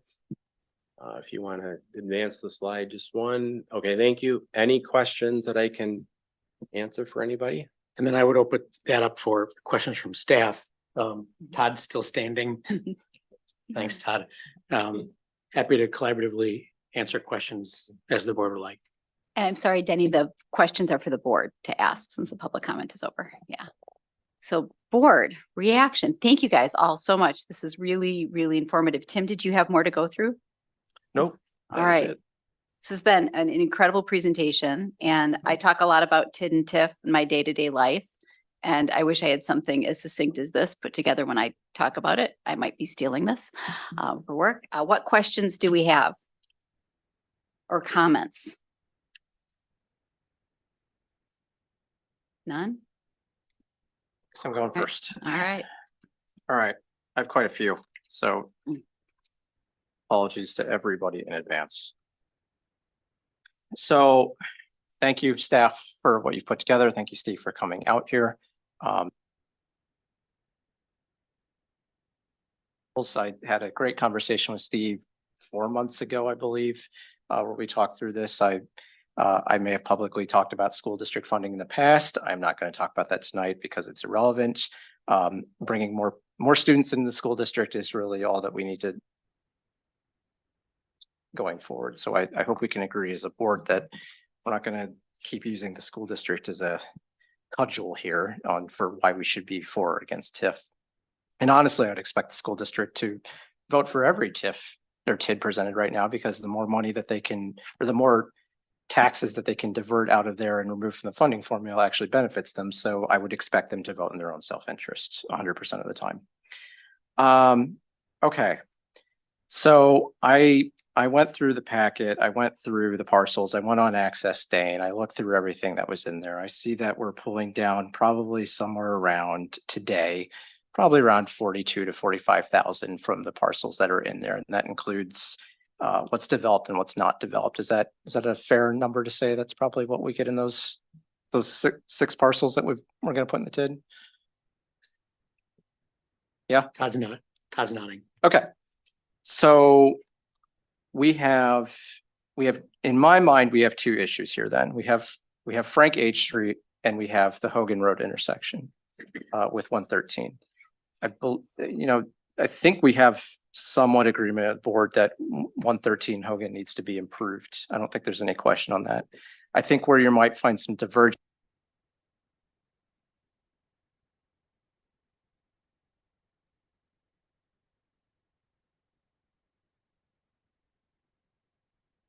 to the benefit of what appears to be MLG and the Stotts company. I'm sorry, I don't have the full name from Access Stand written down on here, but I assume there's going to be some money trading hands here so that MLG can purchase that from Stotts. Is that what I was to take away from the plan? Am I allowed to ask that question at this point? Will MLG be purchasing from Stott? I don't believe so. Okay. The representatives of both property owners are here, but I don't think that's the case. Okay, when Stotts was here in the past, their representative made a kind of cryptic statement to the board about they would just move across the street, and they were more interested in just looking at what was going to happen here rather than anything else. So I've never had follow-up from that comment. So we have a property there that produces taxes now that I understand we would want to redevelop it, which is great if that's the intent of the property owners. We have, starting on the left side of Frank H., we have office space that's, as was mentioned, only developed halfway through because of the market being the way it is. And I got to be honest, guys, I don't know that commercial real estate is coming back anytime soon. So I don't know what the occupancy rate even is on that current thing that's owned by Capital View LLC, somebody in Middleton apparently. Then on the other side of this, we have two parcels that are. I can try and bring up that map. Would that be helpful? That's fine. Yeah, the two parcels in Peaceful Valley, or sorry, not Peaceful Valley, it's still where I live, Prairie View Court, that are both owned by Occupy. I don't know what they have intend to do there in the future.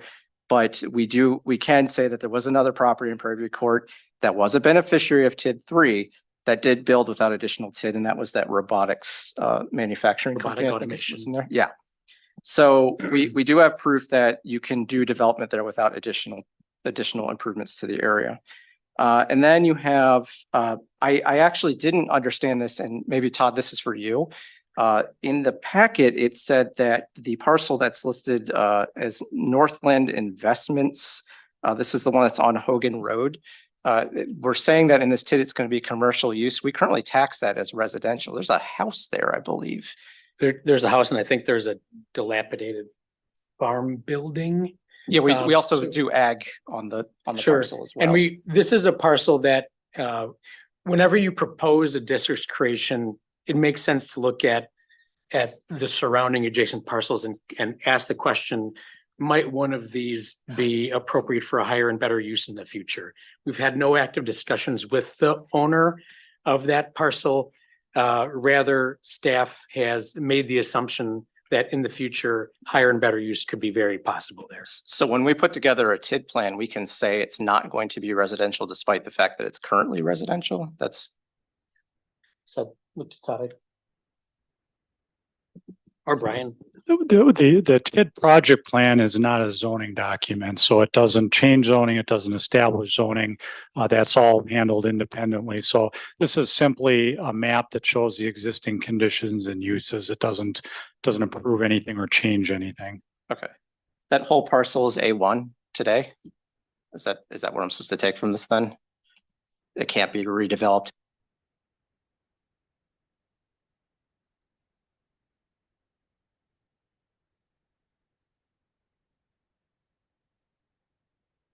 Consistent, if someone were to make a proposal to the village that is inconsistent with the comprehensive plan, you would always have the ability to amend the comp plan. I mean, and Todd can say this differently, but my understanding is typically when these project plans are put together, when they're looking at proposed development, they're always focusing on what does the comprehensive plan say that land is going to be used as in the future. So I'm not sure what the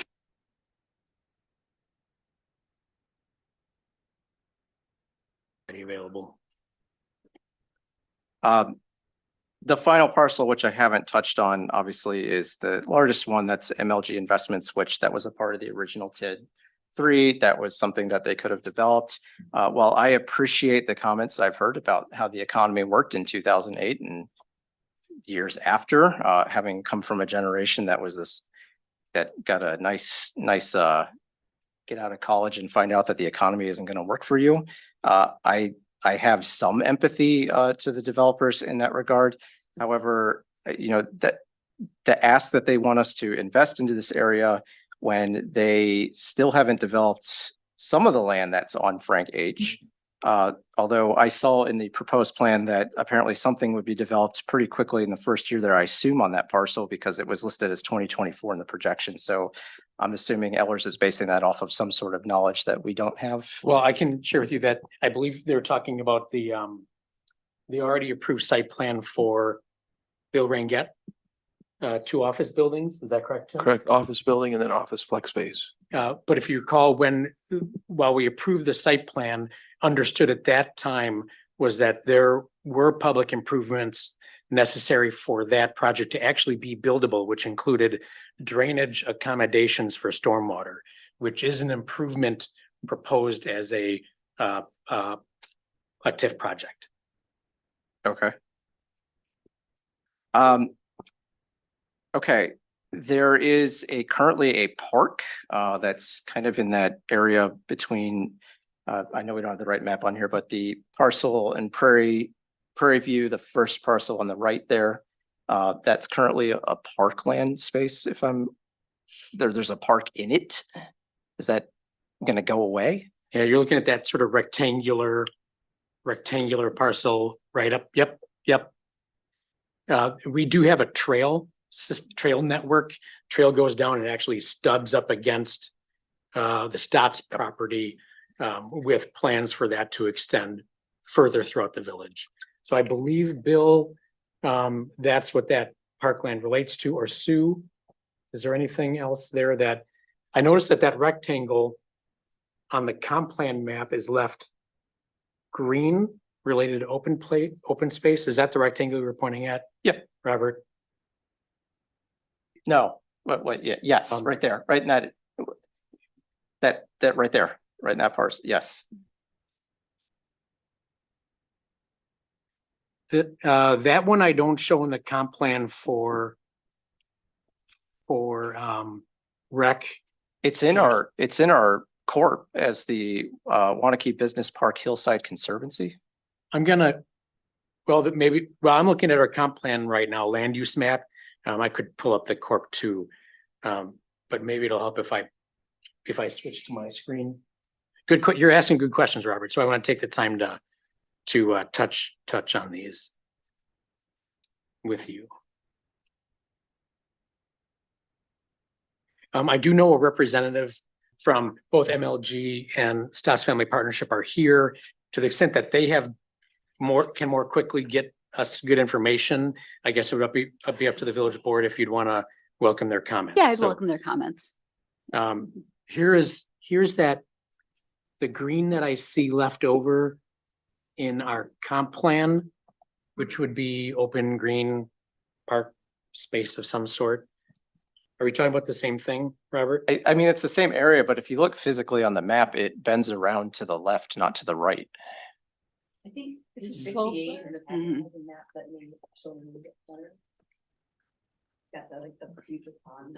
And the path, I could be looking at that wrong. No, What you're- he's- Is in that rectangle in the northeastern corner in our corp, and even on our website, it lists Waunakee Business Park Hillside Conservancy. It even has an address on there. And Prairie View Court, which is listed on.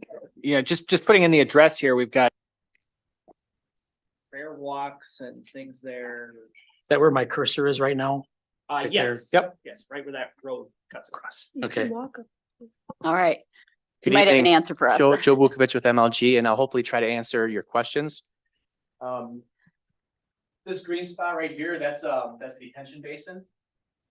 And then the north third along this is the 100-year floodplain. That's kind of the bottom, the hill coming off of 19 and the hill coming off of Prairie Court. And what you have here is a really steep slope that's wooded. So that's undevelopable, and when the TID and the original plans were approved, that was set so that wouldn't be developed. It's just saved for natural conservancy because of the slopes and the vegetation that's on that back slope.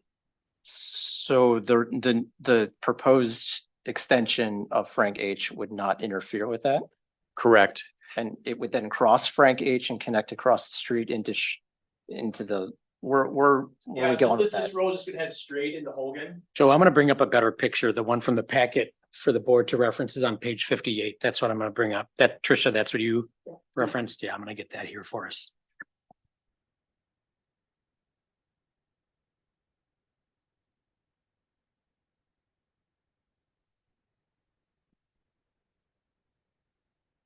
This is how to make village administrators' head explode. Let's see, where is our packet? No ill intent, Todd, sorry. No, it's all good. It's good. Appreciate the questions. I think I was actually on the right.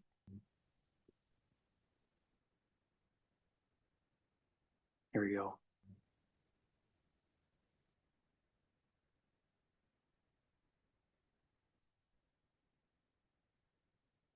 There you go. Oop, is that better?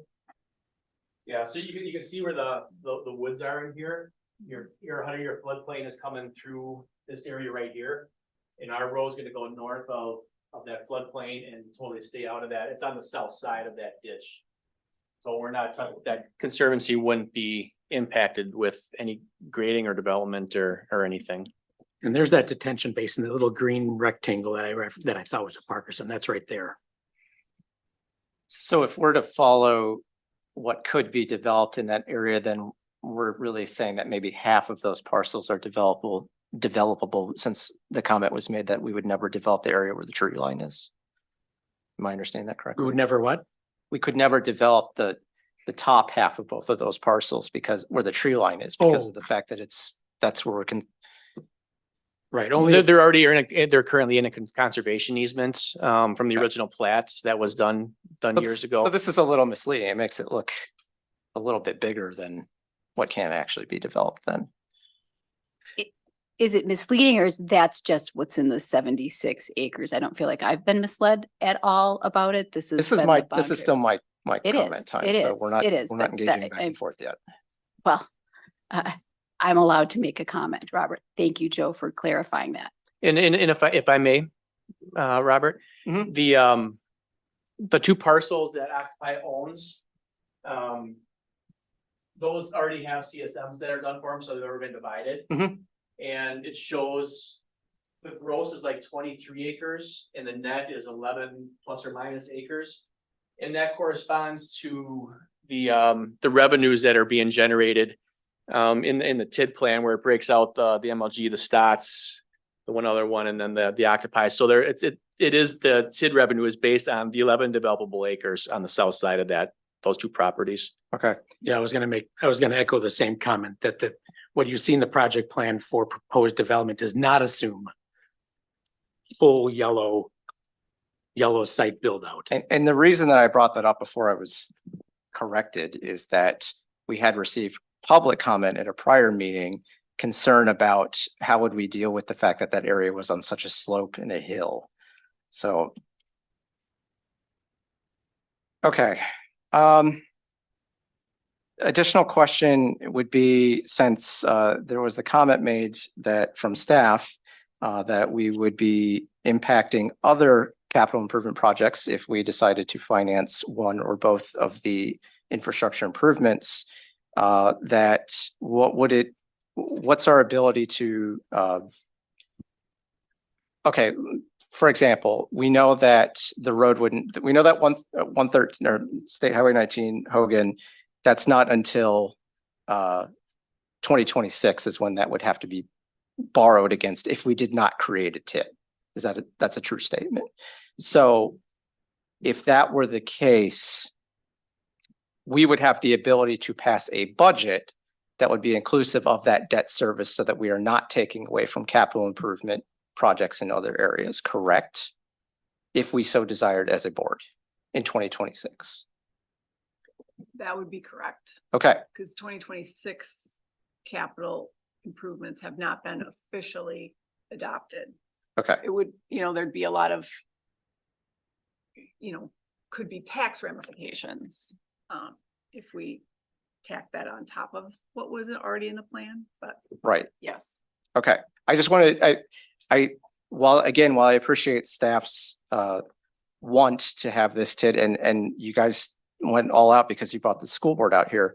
I just want, I feel like it's not really fair if we don't consider the fact that, again, we can borrow later to pay for this improvement, we don't have to do it tonight by forming a TID. And their financial situation may be different in 2 years. I'm going to press pause for a second. You said tax ramifications. Could you explain that statement? Well, In if 2026. we borrow an Mhm. additional, whatever the borrowing would be, there would be a tax impact to all the property taxpayers. You know, Okay. because we've kind of scheduled out what our current borrowings are going to be over the next 10 years.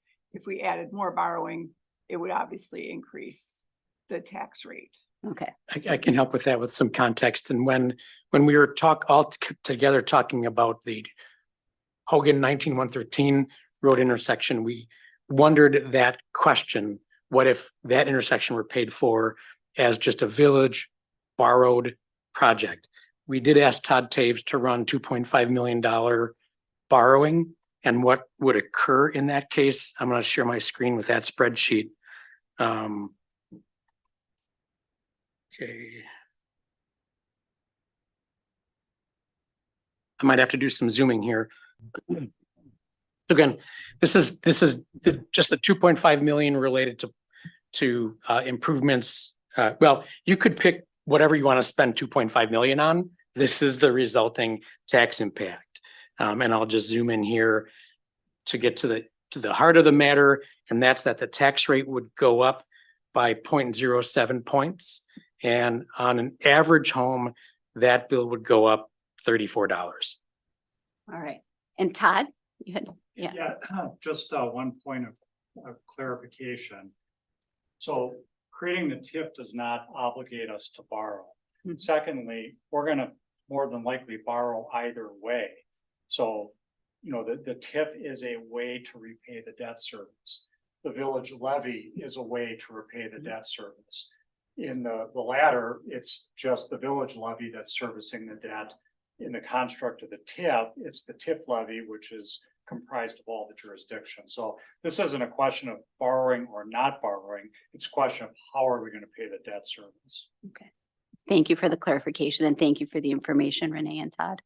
So I'll end my comments because I thank you for making that point. That was where I was headed with this. So while the TID will pay for its own improvements, does not pay for the ongoing services that go to that area. It does not pay for services that are coming into it that come out of the general fund.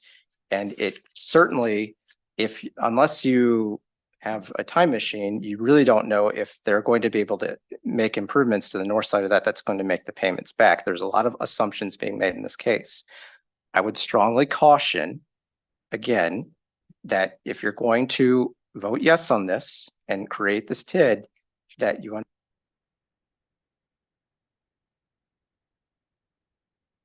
future to save it if it doesn't perform. And while I don't have a crystal ball and I have nothing against the developers that are involved in this, but I'd be a little bit wary of the fact that they had probably going on 25 years at least to develop that part of the business park. I think that the original TID 3 that jumpstarted the business park, good idea. I think putting another one in there just to finish it off, less so of a good idea, especially considering, again, how much of this is going to be made up of the existing TID 3 in order to make it work. So with that being said, I still strongly urge that we look at borrowing to pay for this. I think that the growth that we're going to see in other parts of the village and other things that we can do in the meantime to increase our tax base will offset the cost of this, and that it's not necessary to develop a TID unless we are so concerned that that area north of Frank H. Street will never develop, in which case feel free to vote yes and hope that it does. All right, let's popcorn. Nyla, what are your questions? Hey, I attended the last CDA meeting, and there was one question asked by, or a comment made by a member of the CDA, and the comment was, why are you asking for this TID now when, yes, there was a economic downturn in 2008, but there were years between then and now when things were good and the interest rates were lower. So why are you asking for this? Because what I'm hearing is due to the economic conditions and the high interest rates, the TID is due. So why wasn't this, because when I first got on the board, there was a presentation done pertaining to this development. So why didn't it happen sooner when the economic climate was more favorable for development? Joe? Yeah, if you don't mind. Yeah. I too heard that comment that came in over the Zoom call. And that 20 acres that's developable just south of Highway 19, that was kind of pseudo for sale. We had over 50 acres that was developed on the south side of the business park. The development agreement was approved in 2005, recorded in 2006. And then shortly thereafter, we had the recession that we talked about. Lasted for 10 years where nothing was happening, nothing was being done. And then starting in 2018, we sold almost 48 acres in 5 years. So it's about 10 acres per year. And looking at that, the development agreements, and I'm going to quote this as one of the recitals. This is from the phase 2 agreements. The village would make certain improvements to the phase 2 land, which is the area that's developed on the south side of the business park. And the parties would set aside phase 3 land for future development. And the part we're looking at now is phase 3. So the whole park wasn't improved at one time. And it was probably a good idea because we didn't spend the extra dollars in 2006 to develop it. We'd been paying interest on that and trying to get out of that whole economic situation. But even though we ran into that recession that's multi-generational, 5 years at the end still showed that it would work. And the guarantees that we gave, they were drawn on because there were debt payments the village had to make. And I can't say for sure that the village didn't have to pay anything, but the guarantee was in place that we covered a lot of that cost. And now, due to 5 years and different economic conditions, there's always highs, there's always lows. You never know what's going to happen and what's going to happen or when it's going to happen. But I think the model that we had for phase 2 will work again in phase 3. Whether it's high interest rate. Can you still hear me with that? It kind of sounded like it went out. The way the project plan is developed, it shows 3 acres in 2024. And then it's a number of years later before the rest of that land gets developed. And the project plan still looks very, very healthy. Yep, you're welcome. Other questions, Nyla? No? All right, thank you. Joe? Oh, I think we've covered it pretty well. All right. Thank you. Tricia? No, I appreciate the school district coming today and providing that extra color and context. And for staff putting together the broader explanation. I think that was helpful. I've not been shy about my support of helping to expand the industrial park and business park in this end of town, and just even, the addition of that one corner piece and the public improvement and what they will add to it. And I don't have a crystal ball, but I think without doing something like this, that to me is more predictable. All right. Thank you, Tricia. Erin? Sorry.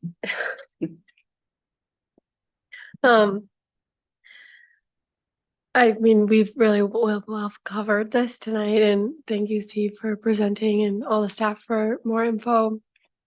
I think beyond what's already been asked and discussed, the one thing I think hasn't been said is that when we're talking about, that some of these parcels are from TID 3.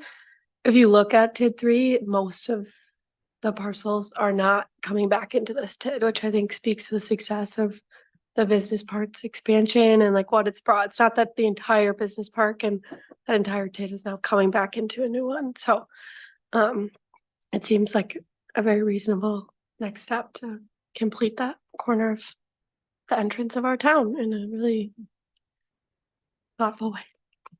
Thank you, Erin. Sam?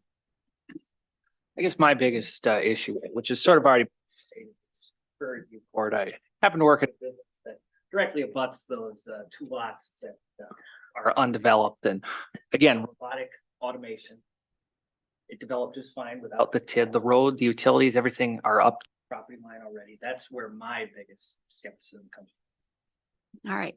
Thank you very much, Sam. All right. I thank you to everyone who spoke tonight and put together these wonderful presentations. They're very thorough. I think we all have a better understanding of what's involved in this. My position on TID and TIF for this particular purpose of building infrastructure has always been pretty clear.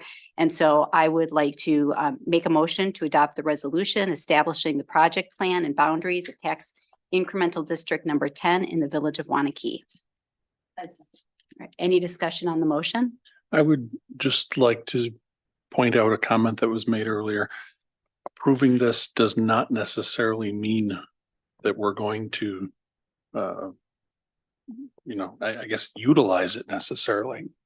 We're just creating. Yeah, maybe to be clear, as developments come in and seek anything of the village, there will be development agreement negotiations at every turn.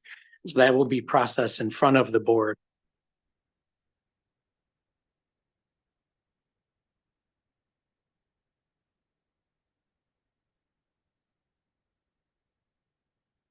Are doing it, but we would be using it to do the intersection at Hogan because we agreed. Not necessarily so simply approving a project plan and creating a district does not require the village to incur any project costs, whether that is public improvement costs that you do yourself or development incentive payments. It simply allows for those costs to be project costs in the future if you approve that. But any monies that are utilized for any agreements or any money is still going to have to come back before you for approval. It does generate the mechanism, and it certainly does, of course, start the increment shifting process where the dollars go at whatever that prescribed year is in the plan for the first tax year of the district. So just a final clarification. We approve this tonight. Any new increment that forms in this area, regardless of whether or not we move forward to pay with those projects with that increment, goes into the district. That's a true statement. Okay, Now, that's what I was trying to. I just want to, one caveat is, it is possible that, and it's within your discretion. I mean, at the end of the day, if you create, and I'm really getting out, layers in, you can create a district, and then let's say development agreements come to you and you say,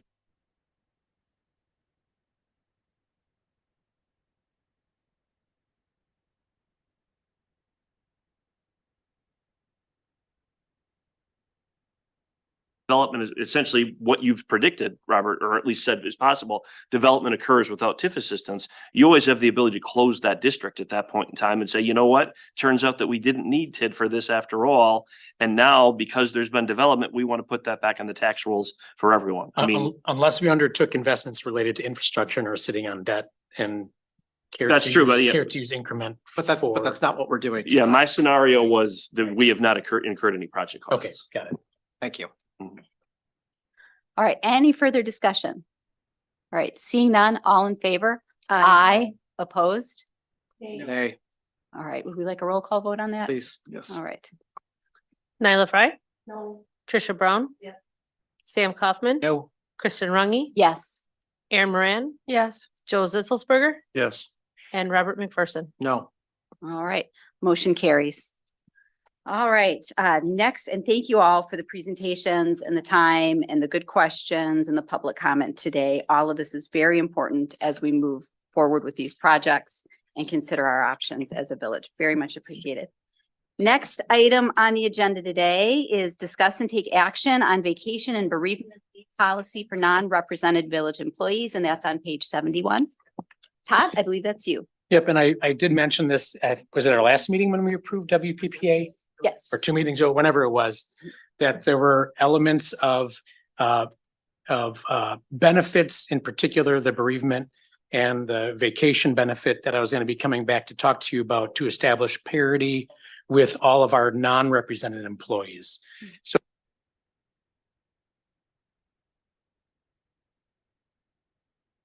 tweaks because I had to change the language to fit our actual handbook language, but the level of benefit, the application of benefit is identical to that which we approved in the WPPA contract. So we're asking for your approval of that amendment to our handbook policies. Thank you for your work on this. I think one of the things that we've discussed over the last couple of months is being an employer of choice. It's a competitive market out there for our municipal employees. And our employees are what make us a great village. We are without the people that work to help us be the best that we can be. What questions do we have on any of these policies? Board? I would just like to make a motion to move to approve the vacation and bereavement leave policies for non-represented employees as proposed effective January 1st, 2024. I'll second that. Any discussion on the motion? I just want to say that rising tide raises all ships, so they should thank the police union for their negotiation on this. And even though it's not, I think it's because of Act 10, I think it's really great that they're going to benefit from that. Agreed. All in favor? Aye. Opposed? All right, motion carries. Next item up, discuss and take action approving Waunakee Area Fire District borrowing. That's page 74 of your packet if you're following along. We'll kind of take this, but if Nyla or Robert also want to jump in as to what happened at the meeting. But according to the fire district's operating agreement, they can't borrow without getting the individual municipalities' approval to do a borrowing. So that's what's before you tonight. At their meeting, they approved a borrowing of $500,000 from Lake Ridge Bank for 3 years at a rate of 6.65% to pay for Fierce Enforcer heavy duty rescue vehicle that they call Squad 5. So each municipality then has to take that back to their boards and gain approval so that the district can move forward with that. All right, thank you very much. What questions do we have on this? Purchasing vehicles for the village, whether it's public works or EMS or fire or any of our other needs, it isn't as easy as it used to be. It's a very complex process. And the fire committee worked very diligently to get to this point. So I hope that you will support this. Thank you. Thank you, Nyla. I'll say that we worked through a process. We're saving the most money possible. We're getting a 12% discount by purchasing it this way. We are taking some money that they have. We did the math on the contribution to the truck fund for the future. So we're not making a future fire board have to make a tough financial decision, because when we did the math on when they would make the next purchase, we figured they would be, I think, roughly about 1.5 million back in their reserves for truck funds specifically. So this is actually really, even though we're borrowing at 500,000, it's actually a pretty good deal for us. And the Lake Ridge Bank made a pretty good offer to us when we were doing it. So we unanimously approved it. All right, thank you for the hard work on that. Very much appreciated. All right, with that, do we have a motion? I'll move to approve the borrowing of 500,000 by the Waunakee Area Fire District from Lake Ridge Bank over 3 years at a rate of 6.65% for a Fierce Enforcer heavy duty rescue vehicle. All right, any discussion on the motion? Seeing none, all in favor? Aye. Opposed? All right, motion carries. Next item on the agenda, discuss and take action on scheduling the special meeting regarding sustainability. I think, am I kicking this off, Todd? Well, I'll just share that. I know we did call for the meeting December 11th, immediately following Plan Commission. I don't know how successful you've been, Kristen. I reached out to communities to get the right people here to help answer our questions. The one I really wanted was Mount Horeb, because this is such a freshly created group for them. They're kind of like they're like 2 years ago, or kind of like where we are now, sort of thing. And I was really hoping that the village administrator would be able to join us. He has a family commitment that won't allow him to be here. I can certainly seek out other communities. I spoke to McFarland. There's possibility that they could participate too. This is an incredibly difficult month to schedule anything for anybody, let alone something special that they hadn't planned on. And I want this to be a really effective meeting for all of you to get towards decision making. We can certainly still coordinate the meeting and have more discussion. I'm disappointed that Nick can't be here from Mount Horeb, because I think that's a really good example for us. And you were gonna look into, Yeah, I was gonna look into Blue Dot Consulting, who has worked with a lot of communities in the upper Midwest on sustainability plans. They have a community-centered approach to it. It doesn't obligate us to looking at them at all, but they do have a lot of advice to give. I've not gotten I just checked my email now. I've not gotten a confirmation that they're available. It is second night of Hanukkah. So a couple of the other people that I would normally have asked through my association with the university. We do not schedule on nights when people have religious obligations, so I've been hesitant to reach out and ask. So I'm also wondering if there isn't a better time where we can have more people here that can reach out and give us the information that we want. This wouldn't delay any work. We could hit the ground running in 2024. We could still form a committee if that's what we want to do. The work would remain the same. I would just like us to go into that process, having heard from some communities who have been in various stages of taking on sustainability and might have some insight and advice to share with us. So with that, my thought was, do we want to delay this meeting?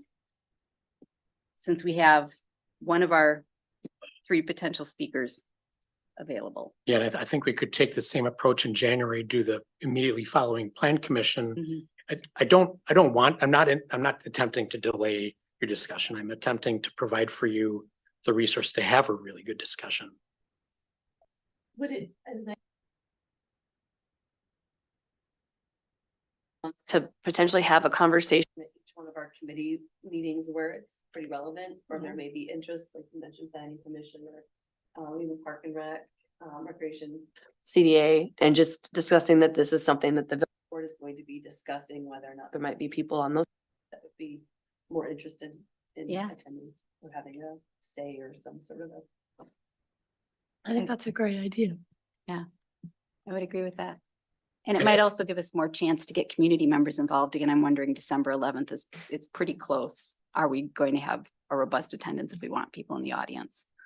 I'd add that Chris and I are still trying to engage as well. I believe there's an email in your inbox. I don't know if you've seen it, but we're looking to attend together the eco organization at the high school and attend their leadership team meeting at the school on site to hear from them more and talk more specifically about village processes and steps and approaches. So we're actively doing that and making those connections, and Isaac and his advisor, Elizabeth Hikes, are helping with that. Yeah, and that would be the 12th, so the night after our meeting. Yeah, so thoughts?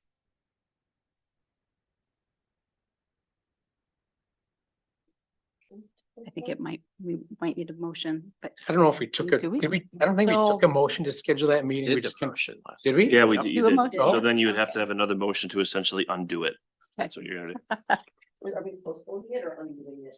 Does it matter? Well, you're not gonna have the meeting on, I would just say, well, I guess it's really gonna be up to you as to what you want to do, but it would be,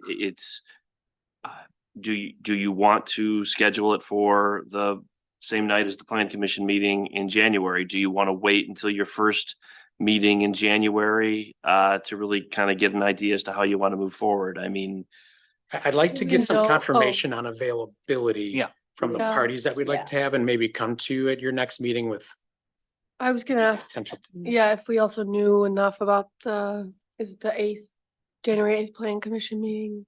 If it's gonna be a super long agenda where we're meeting at 9 PM or something.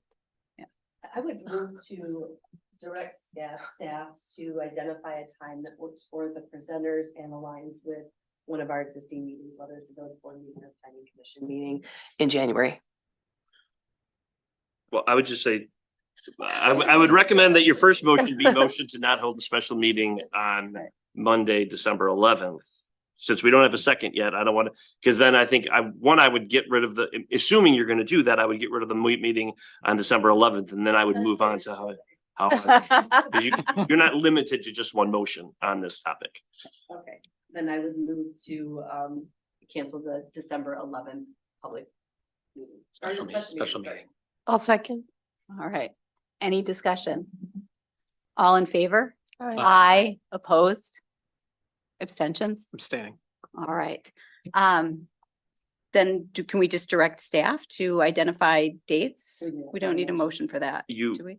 yeah, I mean, I think the difficulty that you're running into, if I'm understanding what the village board wants, is effectively you want presentations from, it sounds like potentially 3 different entities.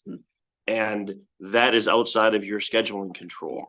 And so then it's really, you're looking at staff to try to coordinate a time where they can get those 3 entities to one of your existing meetings, or theoretically, you know, I guess if the possibility exists, if you can't get anybody to your existing meetings, but you can get somebody on a Wednesday some night, do you want to have a special board meeting? You don't know that right now because they haven't done the legwork.